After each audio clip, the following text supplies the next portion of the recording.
What is up, ladies and gentlemen? Welcome back to another episode of A Conversation with Josh Field. Hey, we in this thing. And today, I did you guys, I did y'all right. I got a special guest with me. This man is a legend.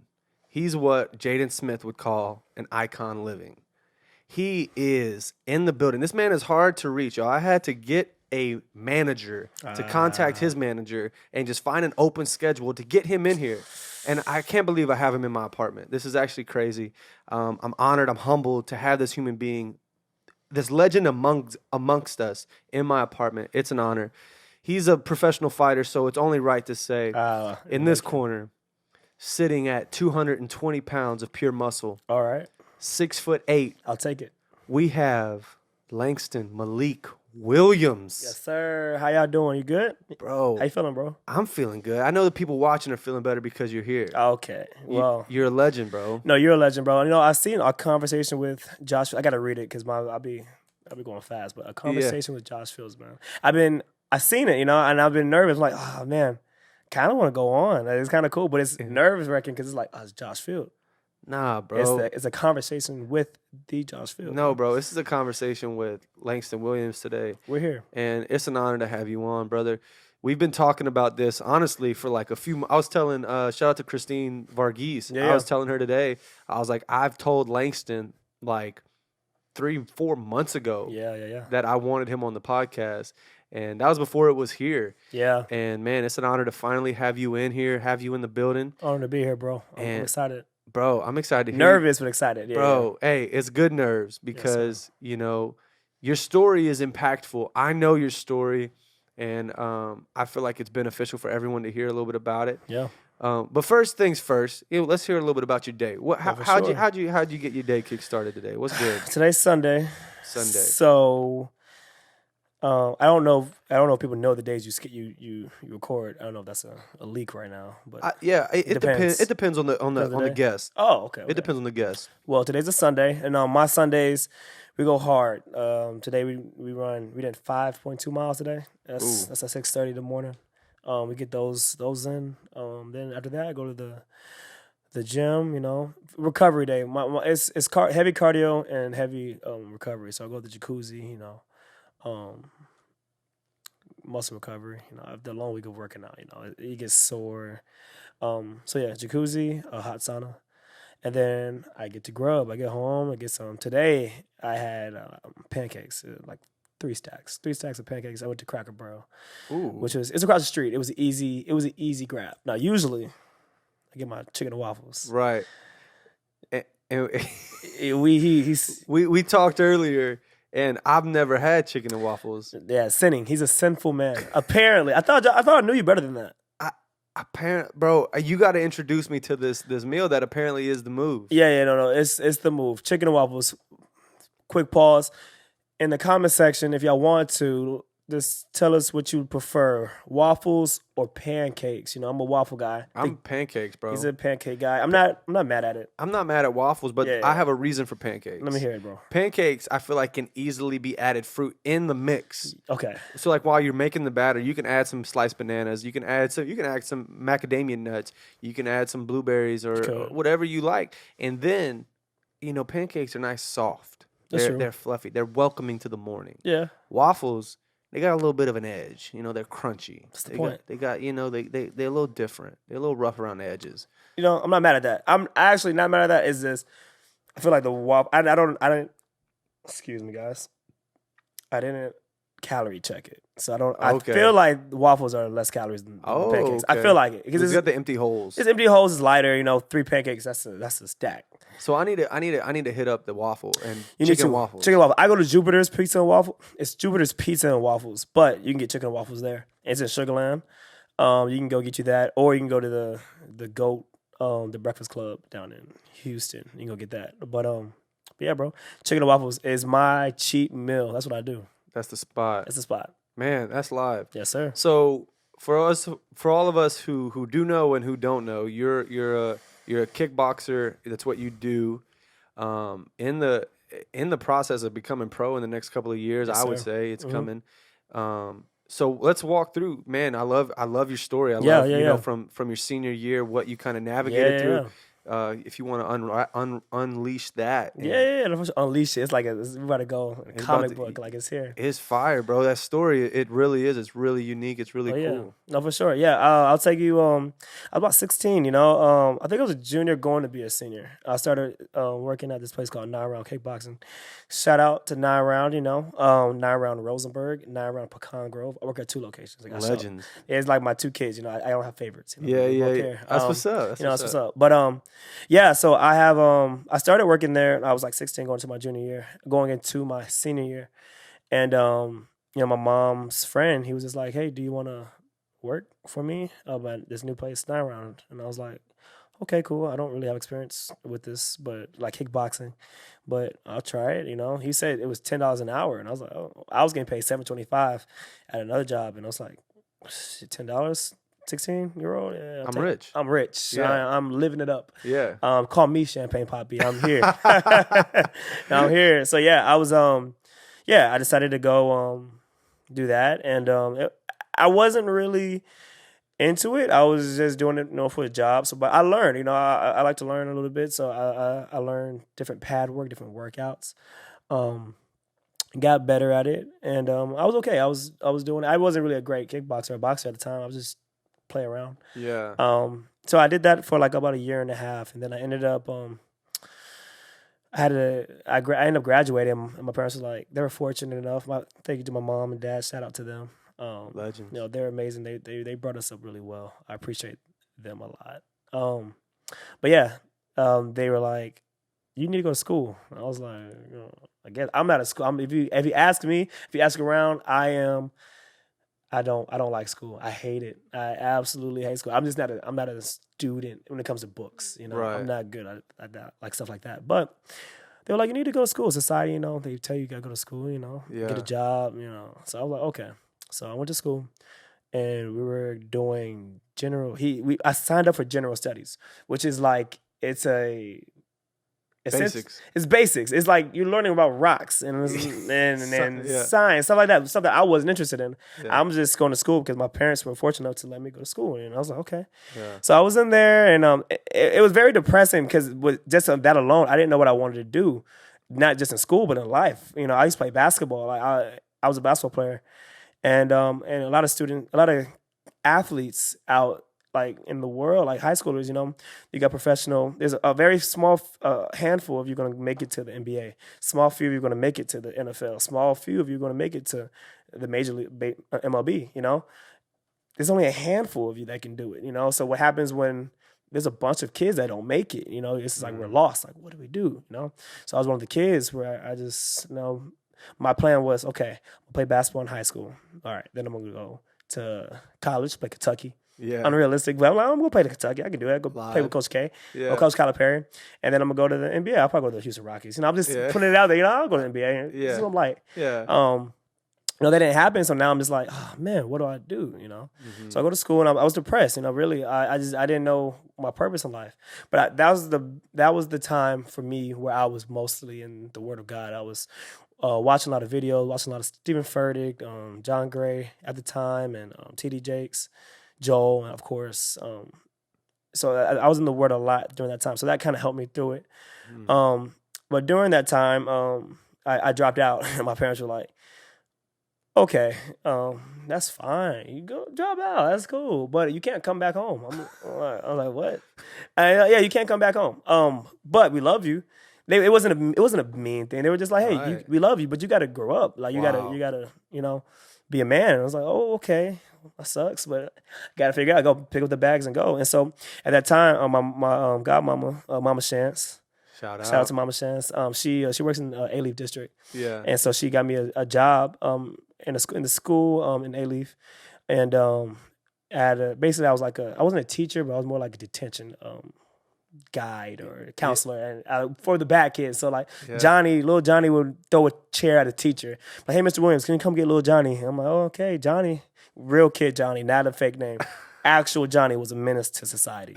But that's amazing. But yeah. So I got my guy, and And I would take them to class. I'll take them back to the student, whatever they call it, Yeah. the office. I'll take them back to the office, and I would just sit there. I'm like, man, okay, well, that job's done. I brought them back. So my job in that time, in quick summary of it, is this: I go get the bad kids, and then sit in my office and just watch over them, monitor them. Yeah. So I had a lot of time on my hands. So I would watch like different videos, like fighting videos. Wow. Just to kind of, I don't know, it just gravitated to it. It just happened. I didn't do it on purpose. It just kind of happened, I'm gonna leave that there. It ties into the story. Yeah. So I did that, and while I was teaching at that school, I was serving a lot at the church, and so Pastor Abner, shout out to P-Ab. Shout out. He was just like, hey, you're here a lot. Why don't you be an intern? And I was like, yeah, I mean, that makes sense. I didn't even thought about that. I should be, why not? I'll be an intern. So I went, I became an intern, and I did it because I believed that could be something I could do. Maybe that's my purpose. Maybe I can be I am here a lot, Maybe I should be a pastor. Maybe I should serve under some branch within the church. So I tried it, and it was cool, but I didn't feel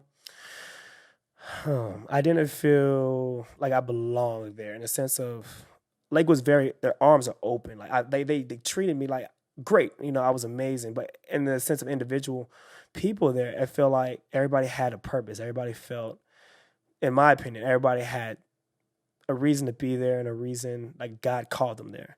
I didn't feel that. I didn't have that calling from God to be, I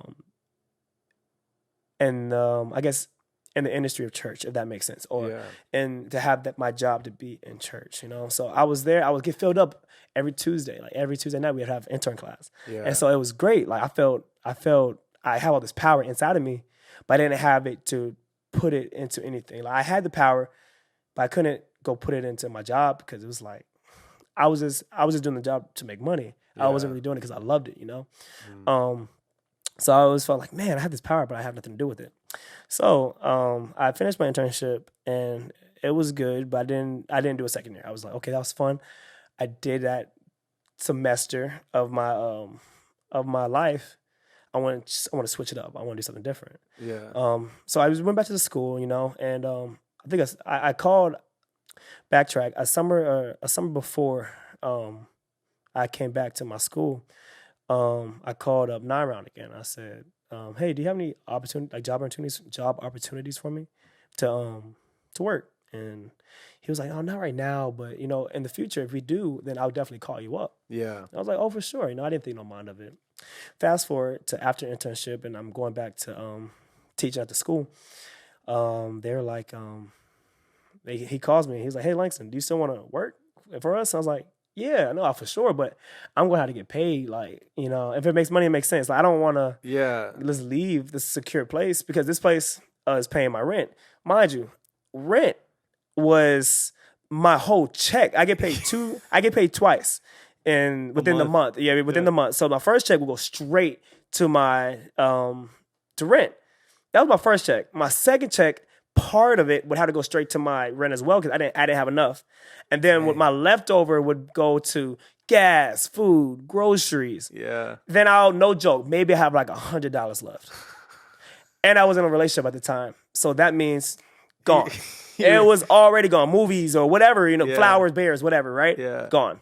Dang. So I'm in debt at this point. I'm like, man, card. I didn't have a card note, but my car was old, so I had to tires, stuff. I had to fix, brakes, stuff like that. I had to put a lot of money into the car, so I didn't have money to play with, to get new shoes and stuff like that. But yeah, so 9 Round called me, and they were like, hey, we can pay, we can work, you can work for us. And I asked them for the pay, and they were like, yeah, we give you more than that. I was like, oh, okay. You didn't say nothing but a word to me. Yeah, pack my bags, let's go. So I came back to Rosenberg, and I was working in A-Leaf area. So I came back to Rosenberg, and then started working there again. And a little bit, when I was working, and I said, like, I bring the kid back into my class and just monitor them. I had the free time. I would watch the videos. I was like, different boxing videos, like Conor McGregor, Canelo, Israel Adesanya.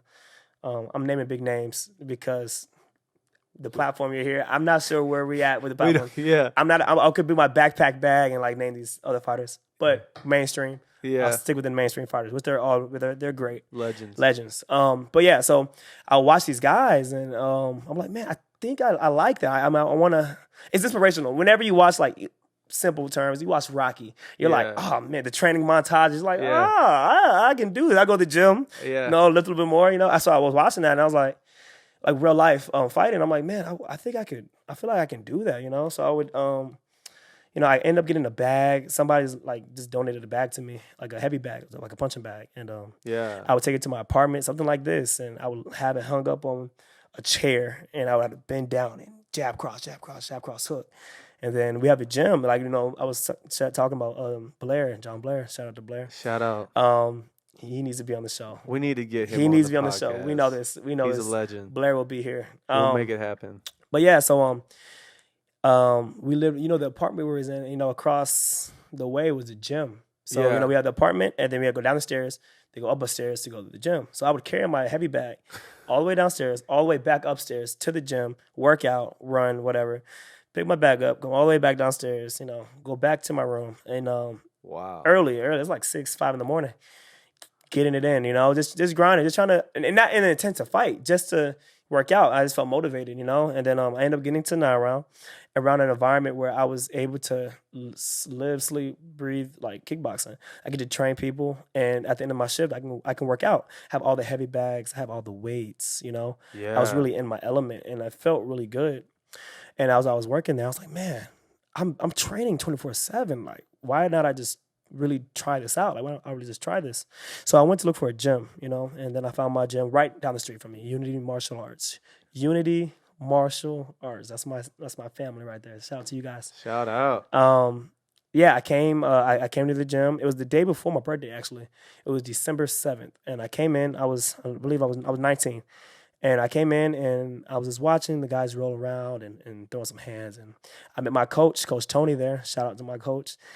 He's been there for me from the jump. He came in. He was like, I came in. I said, hey, I want to start training. And he was like, oh, okay, like, let's see what you got. And so he dropped everything, just started doing pad work with me. He was like, oh, okay, you're okay. Like, you've been fighting for a while. I said, I've been playing around since like 2016. I'm a trainer. I've just been, just playing around. He was like, oh, well, let's try to do something with this. And so, man, from then, the next day I turned 20. And then from 20, I'm 22 now, I turned 23 next month. So I've been going hard for the past 2 years, just training day in, day out. About a year in, I got my first fight. It was a smoker, so it wasn't on record or anything like that. It's just you go in and it's a fight for entertainment essentially. Yeah. So I go in there, good fight. You can see all my fights that I fought in on my Instagram if you want to go check that out. So I went in and did what I got to do there, and he was like, "Oh, good. Let's keep going. It's stuff you got to work on." Yeah. Let's keep going. And so, I got into my other fights. I had to fight 2 times. In my second fight, I had to fight two guys in one night because they weren't satisfied with my first fight. The first fight I fought, the guy was probably, let's say, 135 pounds, right? I think I weighed in at like 170. And so that was terrible. It was a terrible matchup, but, we were like, oh, let's do it. Why not? Yeah. So it was like the third fight of the day. And I fought him. I messed him up. It wasn't a good fight. And And they were like, oh, you beat him up. It was too easy. You got to fight again. I said, huh? No, you got to fight again. I said, but nobody else? No, you got to fight again. I was like, okay. So I ended up fighting again. And they tried to get me. They had me go against a guy that was like 190, 195. I weighed in like a 170, 20-pound difference. So they tried to get me. But it was good. It was a great learning experience. We did good. And yeah, from there, we just, we're here now, we're still training. We got some not professional fights, I'm sorry, amateur fights coming up for our record. And in January, we have fights in January.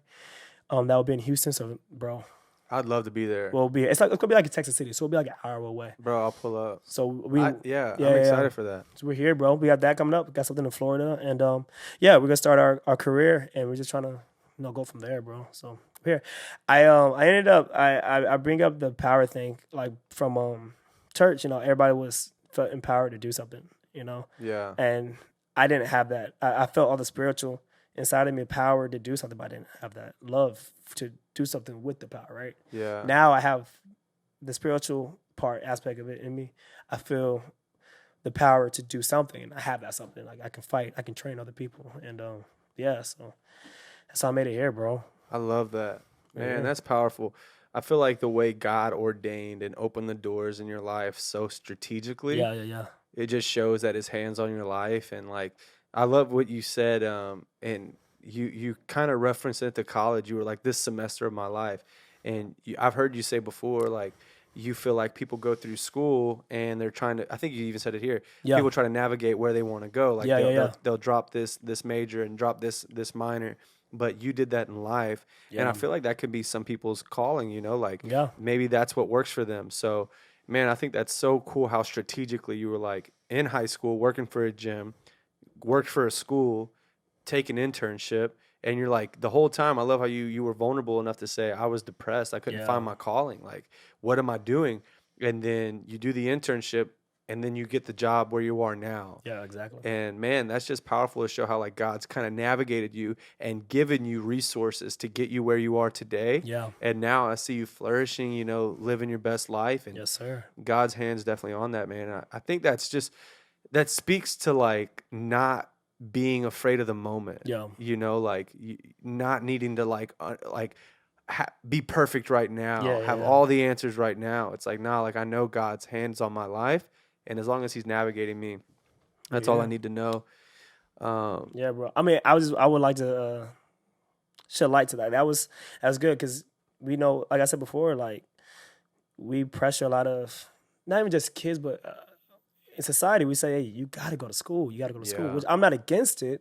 Go to school if you got to be a doctor. Go to school if you have to be, something that you need to go to school for. But I think we put pressure on kids and people in society where it's like, you have to go to school. You don't have to go to school. You have to grind. You got to bust your butt if you don't go to school. Right. But you don't have to go to school. You can be a social media personality. You don't got to go to school for that. Right. You just got to grind. You got to put the videos out. You got to edit. You have to have the content. You just have to grind. Right. So I just encourage anybody out there, like, if you want to do something, do it. Go after it. Josh Field's right here. He's a prime example of it. A conversation with Josh Field.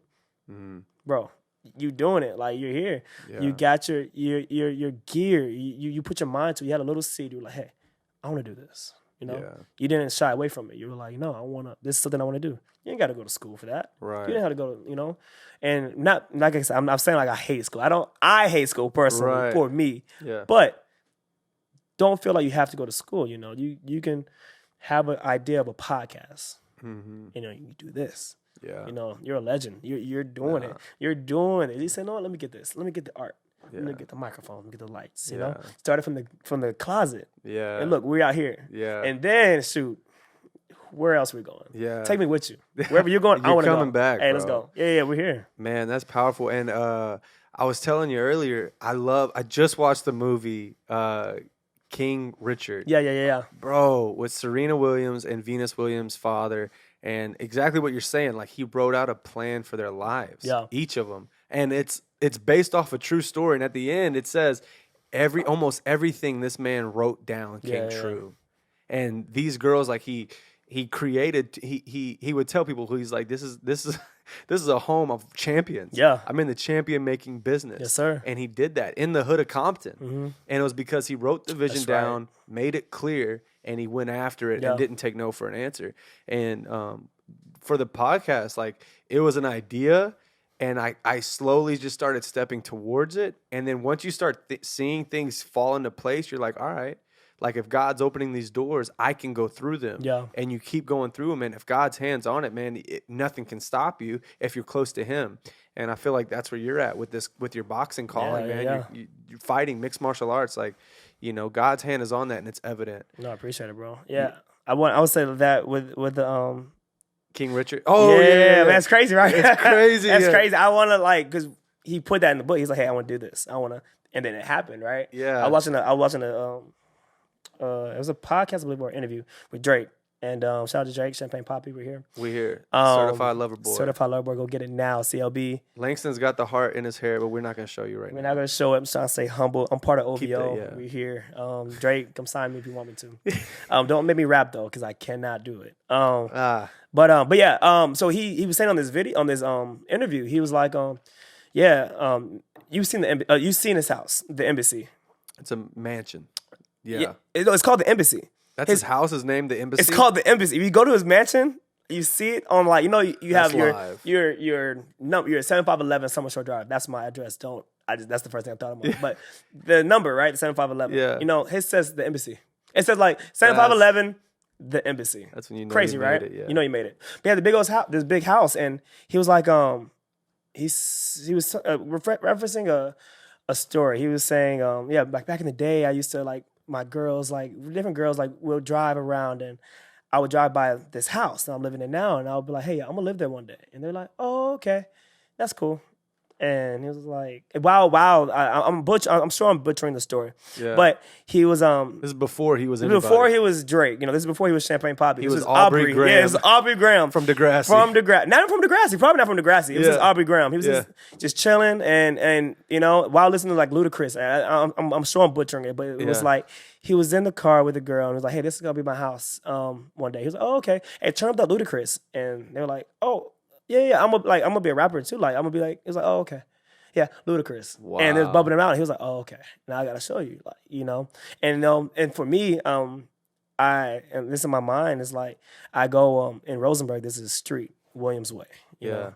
And right off Williams Way is Williams Elementary. That's why I went to school, And so there's this house, this big old house. And I always, when I have time, I'll take the scenic route. It's a longer way to get to my actual house, but it's the scenic route. I take my extra 2 minutes, 3 minutes just to go around and see that house. I'm like, man, one day that's going to be my house. One day. Wow. It might not be that house. It might be bigger. Like God might have something bigger for me, Yeah. But just putting it there and prophesizing and just like, man, like putting it out there, like, this is putting that vision in the front of your head. Yeah. And what's crazy about that is it's on Williams Drive next to Williams and Elementary. You're Langston Williams. Langston Williams. I'm number 8. This is crazy. Crazy breakdown, right? So Langston, Langston 8, Williams 8. I was born December 8, 1998.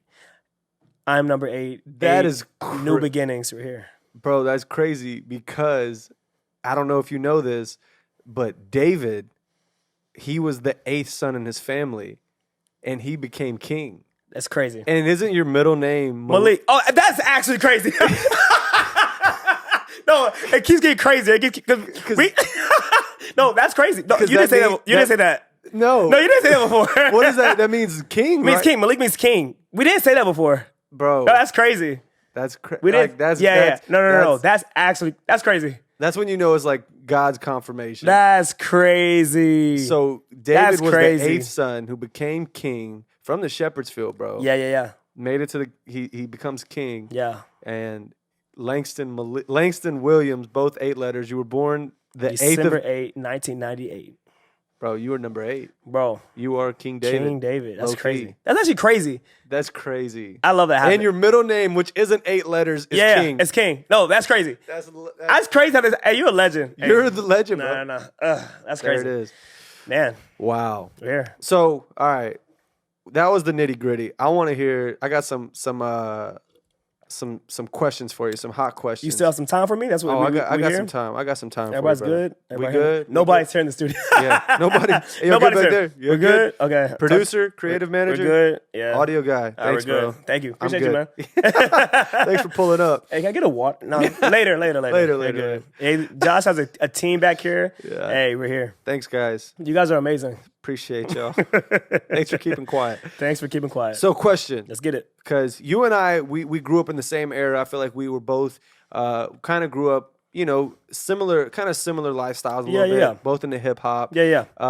So, question: who is or was your favorite rapper inspiration? Like favorite rapper you listen to? Like, me, I listen to a rapper on my way to school every day. Like, Yeah, for sure. Who'd you listen to most growing up? I believe so. My dad's a hip hop head. He likes hip hop. He's an old head as well. He's from New York. So Right. my family's from New York. I'm from here, Houston, but we're here. Fans from New York, so he like listened to like Run DMC, Salt and Pepper, The legends. legends like '80s to Rakim. That's like '80s, but '80s and late '90s, '80s early '90s. Yeah. But in like 2000s, I remember there's other stuff he's listened to like Scarface or that. But Yeah. I remember it's distinctly like I think in 2003, Get Rich or Die Trying, 50 Cent. 50 Cent. The album, not the movie. The movie was The fire. movie is fire. The movie is fire. The But the is fire. album is amazing. And that was the first rapper I remember. So he was the first one that I was like, man, I love 50 Cent. That probably was rap. That probably introduced me, was like, man, well, yeah. Tupac, of course, and Biggie, we listen to that all the time. But Those are legends. those are legends, but like 50 Cent for sure. But as my like middle school, high school, that's Young Money. Young Money, Cash Money, Young Money, Millionaire. Cash Money, Millionaires. Lil Wayne. Lil Wayne. No, bro. he's that guy. Lil Wayne is him. Man. Yeah, he's And I feel like for so long. for so long. Like he would. I'll fact check it, guys. Fact check it. But I want to say he was like 15 or 12 whenever he started. Hot Boys, Yeah. he was like 13, 12, 13. That's crazy. 12, New Orleans, yeah. New Orleans, and to I don't know how old he is now, but Probably late 30s. late 30s, maybe early 40s. yeah. He is killing it. He's still relevant. Still relevant. And what's cool is, we've talked about this before, Yeah. like, I think what puts Lil Wayne up there a little bit more is the fact that he doesn't write. Does not. He just hops in the studio and he drops these albums. Bro, my favorite are like his... Oh yeah, let me know. I gotta know what's the best. What's your favorite? My Wayne and- my favorites got to be when he runs over instrumentals. Yeah. Oh, Like- okay. Like No Ceilings. Yeah. Oh, When he yeah, just yeah, tears yeah. apart Yeah, people's yeah, yeah, beats. Like, bro, like when I hear him make a song that's like Ice Cream Paint Job. Yeah. Fire. And he takes that beat, which His is a great mixtapes are song, crazy. Yeah. and he just runs over it. Yeah, he and goes- he makes it his own song. I'm like, bro. No, he's crazy. You have a favorite album? Lil Wayne album? Bro, I would probably have to say like the older Wayne. Like, Yeah. like maybe Carter 2. Carter 2, Carter Yeah. 3. Ooh. Carter 3 probably. No, Carter 3 is tough. Hey, Mr. Carter. Yeah. I am him. Tell I me am what here. you've been thinking. Man, around the you world. Man, man. No, and I listen back to that when we get a chance off camera. Yeah. Man, bars. Is this He's a legend. man. And what's crazy is like he doesn't write this. Like, No. That's fact. I have, what did he say? He said, I got spring hating on me because I'm already sprung. I got winter hating on me because I'm colder than y'all. I'm colder than the sun. And summer hating on me because I'm Summer hating on me because I'm hotter than I'm hotter than the sun. And then I will never fall. I'm getting hated by the season. So forget y'all for hating for no reason. Hey, Mr. Carter, I am him. Where you been? Around the world and I'm back again. No, Wayne is cold. I mean, we can't say he's not the greatest rapper of all time. Man, he's up there. But when it comes to freestyle, No, he's like find me somebody better. No, I mean, Wayne's- I believe Tupac was also He's tough. a He's tough. lyricist. He was a Yeah, poet. yeah. He could just flow. Black is tough. But Wayne, man, with his metaphors and his Yeah. like He's 7 up. I think he's top 5. Honestly, for me, he's top 5. I'm white. I'll put him in top 3. I'm not mad at that. I said top 5, so I don't get killed. I'd put him in top 3. Put him in top 1. That's our generation. I love Wayne. And Wayne's I don't know. Wayne, like my favorite, honestly, is Wayne, Kendrick. I love Cole. J. Cole's heat. Yeah, he's fire. He's heat. But yeah, Wayne's that guy for me. Like just got tell it. me somebody who got like you have Wayne to branch off to Drake and Nicki. Who does that? Tyga, like Tiger, like he created a brand, man. he could rate it. That Young Money. You have Cash Money, then you have Young Money, and Young Money is Wayne. And then to even get into that, you're talking to more than just one artist at this point. You're talking to an entrepreneur who paved a way. You've heard Drake and Nicki say it, like, you're the reason I have a pad. Yeah, You yeah. gave me a shot. Like, this is the same guy that was in a wheelchair on a reality TV show for teenagers. Mhm. He gave him a chance, and now he's number 1. Now he's number 1. Yeah. He's that guy. With Kanye, but yes. He's that guy. He's I that would guy. agree. And we talked about it. Yeah. Most relevant today, who would you say? Most Like, who's number 1? Who are we talking about? Who we listening to? It has to today? be. It has to be with Drake and Kanye. It's Drake and Kanye. It's Drake both. and Kanye. It's both. Yeah. And people are trying to talk about the Donda and CLB. Who's like which one was better? It's a tie to me, and it's two different listens. You know, But I love them both, and I know the hot thing right now. I don't know when this releases, but right now the cool thing is Drake and Kanye, rekindling everything. You Yeah. see the memes with the Bloods and the Crips, Holding up flags. Together. I like it. I mean, love it. funny. It's funny that the funny part of it is funny. They're beefing or whatever. But seriously, it's cool to see these people, Drake, high, established black men to squash beef and show us like we can be together. Like we get, as a black community, we get tore up all the time. We get enough hate, we get enough backlash as it is. So to be trying to kill each other, we just why would we do that? Like why are we killing each other? Like we brothers, we family. And so to see that, to squash whatever beef that you have, especially seeing it from them, is good. Like that's amazing, Yeah. And really, I mean, the meme is funny with the Bloods and Crips, but really, like, seriously, like if Kanye and Drake can do it, Bloods and Crips get together, like it's cool, to Why are we? Well, I get it. The industry of hip hop is beef, but like, why are we tearing each other apart? Like, don't we tear can each be other- friends. We can be friends, be cool, and then with the music, Drake and Kanye, that's amazing. Imagine if they had an album together. I don't think that would happen. But if they did, imagine Drake on the bars and then like Kanye on like producing it. That a Kanye produced Drake album would be legendary. What? Yeah, that's insane. So I'm glad that they rekindled the beef and.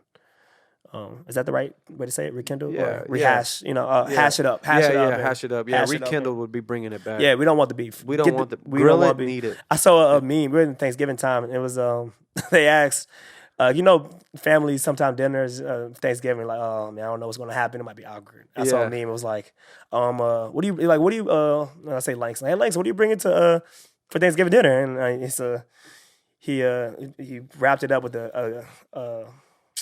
like a gift wrap. He's like, I'm bringing the beef. I'm bringing beef. Like, he gift wrapped his fist. He gift his fist. I'm bringing beef. I'm bringing the beef. Yeah. Who wants it? Who wants it? But yeah. Got plenty to go around. We're here. Yeah, Kanye, Drake, they're the top right now. Bro, that's live. We're here. So, question. We're here. You're a legend in the making. Yes, sir. You're someone who is highly motivated, and, super encouraging. Your eagerness to get better is contagious. So I have a question. Let's get it. Who do you want to be like when you grow up? All right. Crazy you asked me that. Crazy. So this is an influence of my father. He was, I remember he wrote a paper. Same thing. He's like, who do you want to be when you grow up? Who's your influencer? And he grew up hard. Harlem, New York. He didn't have nothing. He was tough. It was tough. People dying left and right. He grew up tough, and a lot of people let him down, right? And the paper asked him. He said, "Hey, what do you want to be? Who do you look up to?" He said, "I don't have a role model. I don't look up to anybody. I don't influence. Nobody influences me because they let me down. They just let me down, Wow. He told me that a long time ago. And I was a kid when he told me that. So when he told me that, I was like, you want to be like your dad. And so I was like, yeah, you're right. I don't. So anytime somebody asks me, who do you want to be like? I don't be like nobody, like, because they don't let me down. That's fine. But I will say, like, I want to be just a better version of me, whatever it is. Like, I want to be me, but like me with $10 million, $10 million, $100 million, me with $100 million, me being a billionaire. I want to be me, but with the access to help other people. The access to make my life better and to make other people's lives like amazing, you know. So I just want to be me. I want to always be me, but I just want to be able to be in positions to help other people. Like I have a lot of rap friends, like people that my guys that rap. Shout out to Forrest Miles, shout out to Nas, shout out to Tone Farrell. I want to see them grind, and so I want to be in a position, but like, hey, you need a connection here, I got you. Yeah. Hey, you need a connection here, I got you, Yeah. Or people that want to be in a different kind of industry or like makeup industry. So I'm like, oh, you want to do makeup? Okay, I got you. I have a plug for that. I can connect you, That's awesome. I want to be able to help you with whatever you do. Like if you don't already have your whole conversation with Josh Field on the network already, if you don't have it on CBS, I'm like, hey, Josh, you need it? I know Oprah. Yeah. I can connect you with Oprah. You can be on the Oprah channel, That's live. Stuff like that though. I want to be me, but I want to be able to provide and help others at the same time. I can do little stuff now, Yeah. little stuff here and there, Which you already do. Yeah. I feel like, if a lot of people wait for that opportunity. Exactly. And they think they'll change when they get money. Yeah. But that's not the thing. Money really highlights who you Who really you really are, yeah. And you already do that. Yes, so sir. that's amazing. Yeah. So we're getting close to the end here. I don't want to go. This is my home. This is my home. Bro, we love having you. No, this is live. This has been a great conversation. No, this is a great conversation. For real. It's always good. It's an honor. Good. Hopefully I believe everything's going to be running the way it should be. But question, where do you see yourself in the future? 10 years from now, what does the future look like for you? Yeah. I kind of touched on it just now a little bit, but let's say like 10 years from now. I'm 22 right now. I'll be 23 in a couple of weeks. So I'll be like 33, let's say. And who does that? There's a fighter who does that all the time. I think it's Israel. It's Israel at the time. He always like whatever that is. Burp. Yeah. Oh, I don't do it on purpose, guys. I apologize. My media etiquette isn't great yet. No, you're killing it. We're working on it. But no. All right, so it's recording me. We're not going to stop. No, we're good. Hold here. Langston, just keep talking. No, I got you, bro. Can I really start talking? Yeah, just keep talking. All right. So, 10 years, I'll be 33. So I just want to Actually, hold on one second. I got you. I got you. Just entertain the people for a second. We'll have you back. All right. So this is the part of the segment when I get my sponsors. All right. My name is Langston Malik Williams, and one of my biggest sponsors is Promised Land Milk. All right, you ready? Let's get it. Here we go. Where do you want to be in 10 years? We got to make it kind of quick. You're rolling. All right, man. In 10 years, I'll be about 33. So I want to be able to financially be able to support everybody that I can within my circle, within my reach that I can help. One of my biggest, I told PJ this, one of my biggest goals, I believe it was PJ, one of my biggest goals that I want to do is be able to fund a whole summer camp, Lakewood summer camp, and that's, I want to be able to pay. You would say how many kids probably go? Like 800. I want to be able to pay for all their tuitions to go. I want to pay for all of them. I want to be able to pay for all the staff, all the leaders, all the people that work at the place. I want to be able to rent out the whole campus and just be able to let us all go for free. That's one of my goals, but essentially like that, but in any situation. I want to be able to, like I said before, I want to be able to provide for people to have this opportunity, And I just want to be a connection, if that makes sense, or be a bridge to whatever you need to get to. Man, that's awesome. Yes, and I feel like that's so special, man, because for your goals to help other people says a lot about your character. Yes, sir. Yes, sir. And says a lot about the calling on your life. And you are number 8, bro. Hey, that is really crazy. You spit some bars today, Malik King. I mean, that was real. Crazy. That was real. That was crazy. Yeah. And what's crazy is, I told you earlier, like, I keep wanting to call you Malik because your Instagram handle and like King 88, like that's just wild. Yeah. God's got His hand on your life, bro, and I'm excited to see you flourish and just take off to do all the things God's created you to do. Yes, sir. You too. You're a legend. Yes, sir. I appreciate you coming on and spending a little bit of time with me. Our friendship goes far beyond this conversation. For sure. You really did give some great insight on your story.